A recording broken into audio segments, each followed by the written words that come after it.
Este é um trabalho voluntário, sem fins lucrativos, que oferece livros gravados em MP3 para aqueles que não têm condições de ler livros impressos.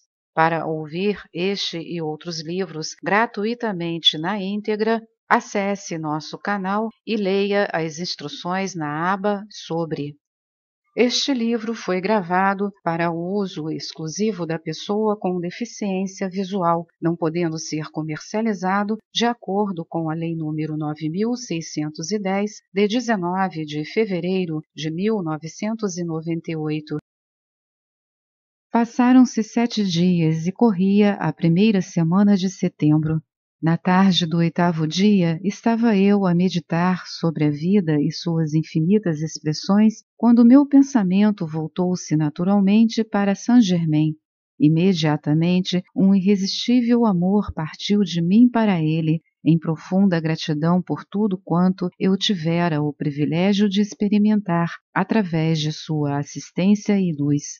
A sensação de uma presença no aposento começou a apoderar-se de mim como se fosse um alento, e olhando subitamente para cima, lá estava ele, sorridente e radiante, a verdadeira, abre aspas, presença da divindade, fecha aspas.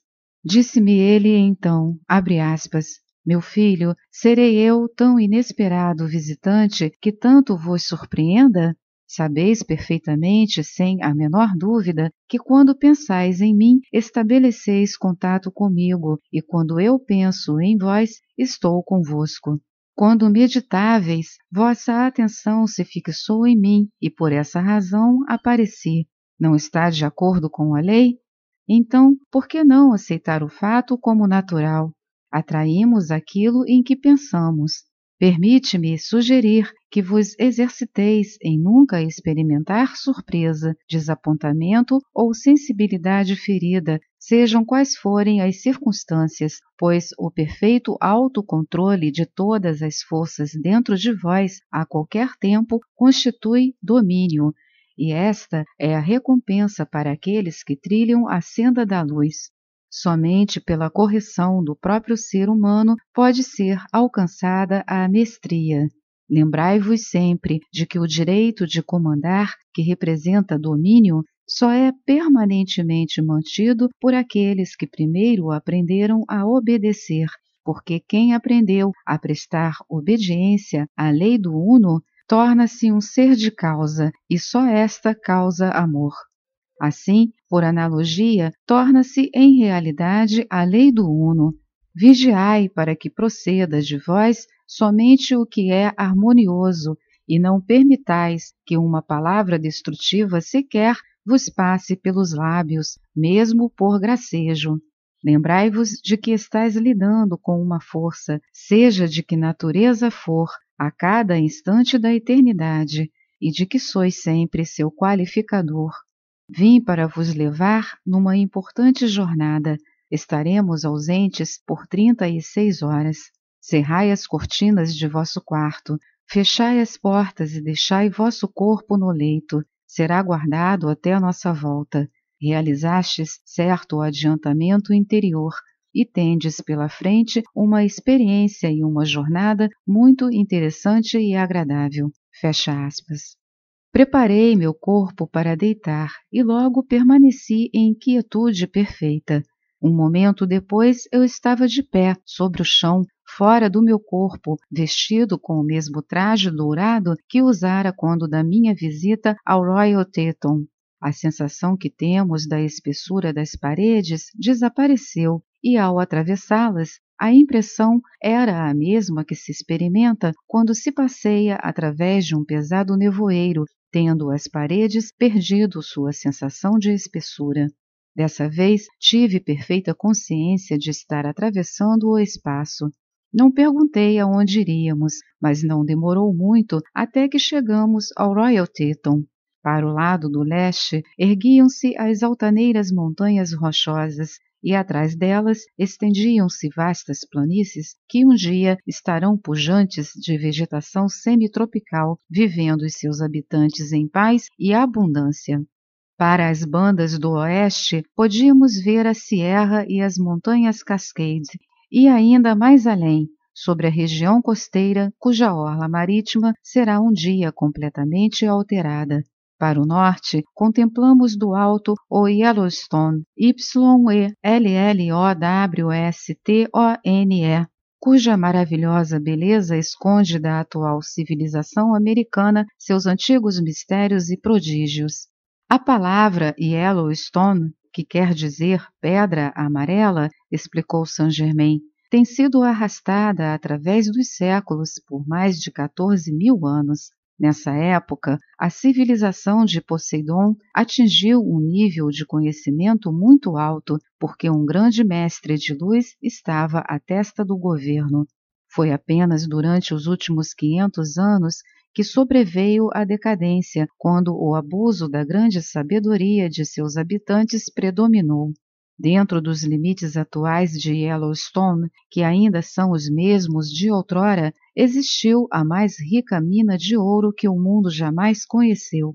Pertencia ao governo e grande parte de sua riqueza foi empregada para fins experimentais e de pesquisa em química, invenção e ciência em geral. Saint-Germain continuou, abre aspas, cerca de 60 quilômetros desse lugar estava localizada uma mina de diamante. As pedras daí extraídas eram os mais belos diamantes amarelos jamais encontrados no interior da Terra, antes ou depois desse período. Entre as gemas originárias dessa mina havia poucas pedras raras de extraordinária beleza e perfeição. Se convenientemente lapidadas, apresentavam uma pequena chama azul no centro que parecia luz líquida. Quando usadas por certos indivíduos, o brilho dessa chama podia ser notado a mais de 2 centímetros acima da superfície da pedra. Essas pedras eram consideradas sagradas e usadas somente nos mais altos e mais secretos ritos dos mestres ascensionados.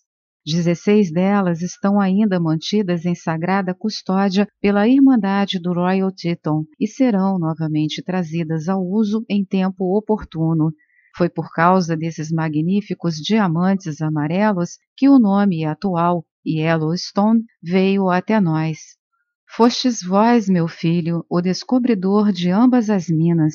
Revelar-vos-ei os arquivos que são a prova física daquilo que acabo de vos dizer.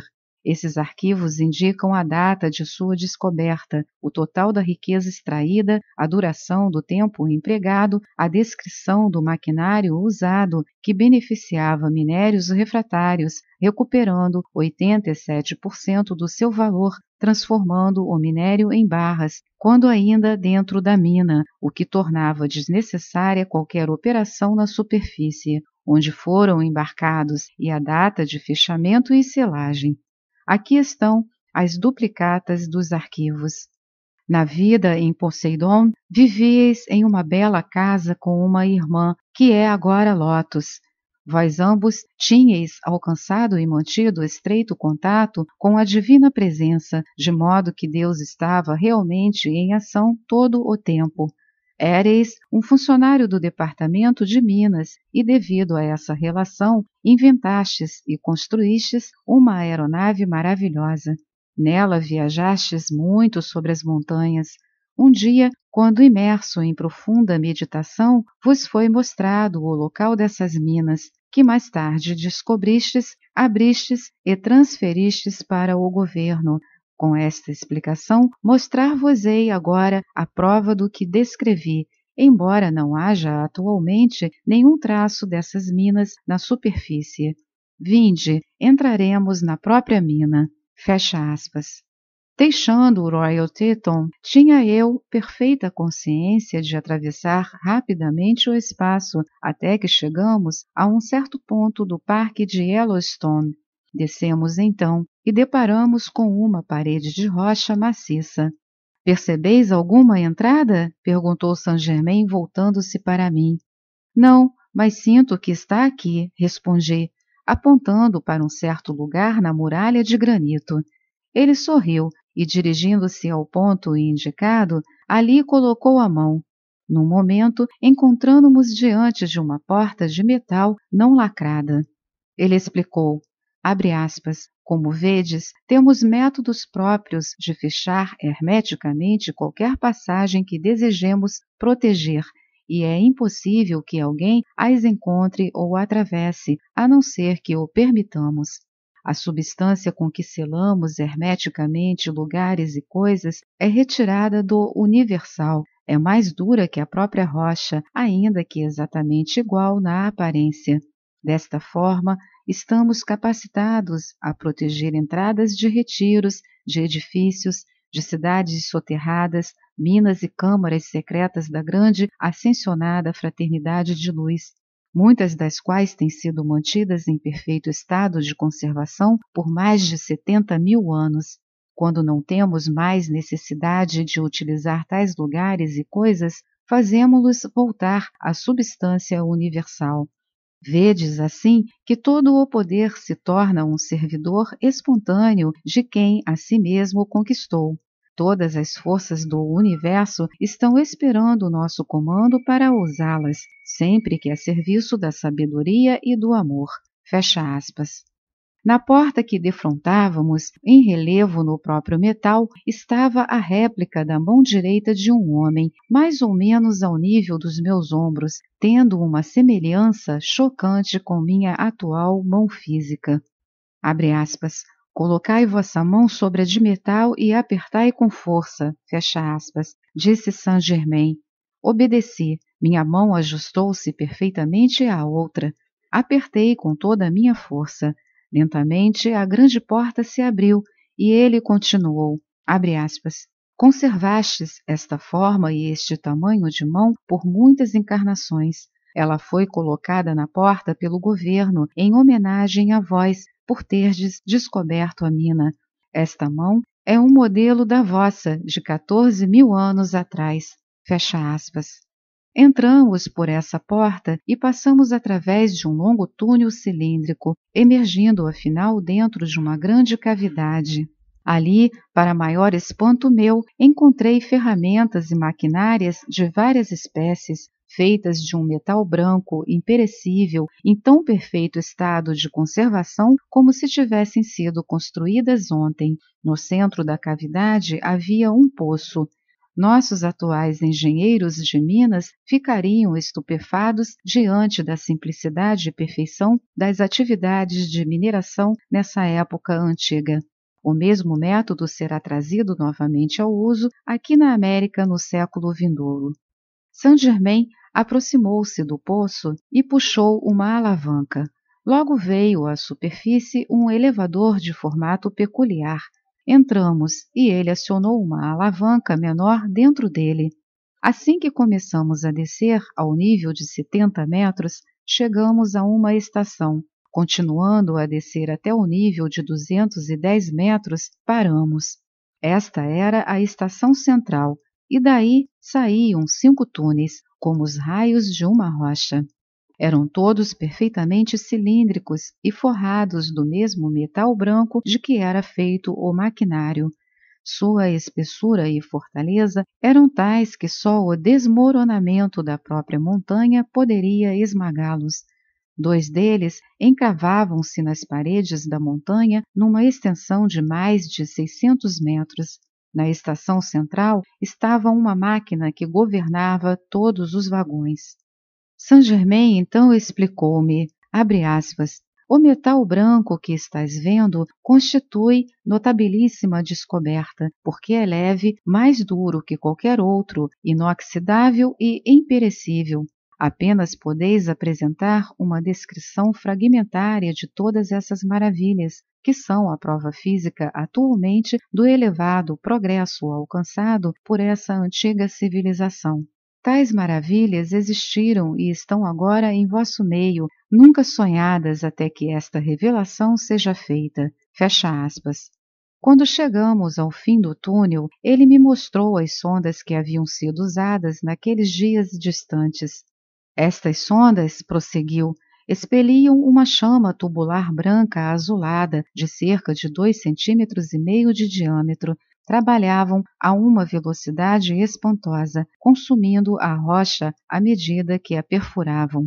Voltamos à estação e entramos num aposento de forma triangular entre dois túneis.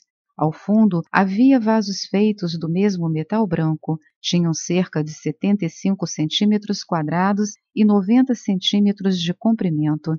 Saint-Germain abriu um dos vasos e me mostrou magníficos diamantes amarelos não lapidados. Fiquei estupefado, tão lindos eram. Parece-me ouvir o leitor exclamar: pretendeis dizer-me que essas pedras eram materiais? A essa pergunta perfeitamente natural responderei: sim, tão materiais como os diamantes que usais em vossos dedos hoje em dia. Outros vasos estavam cheios de pedras lapidadas de valor fabuloso.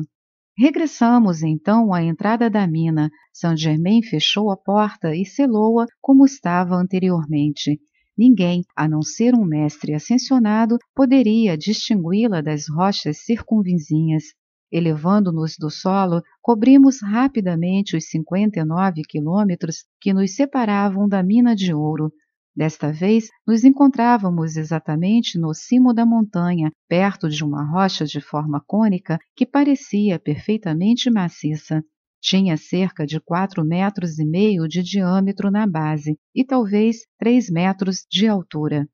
Observai cuidadosamente, disse Saint-Germain, colocando a mão de encontro à rocha.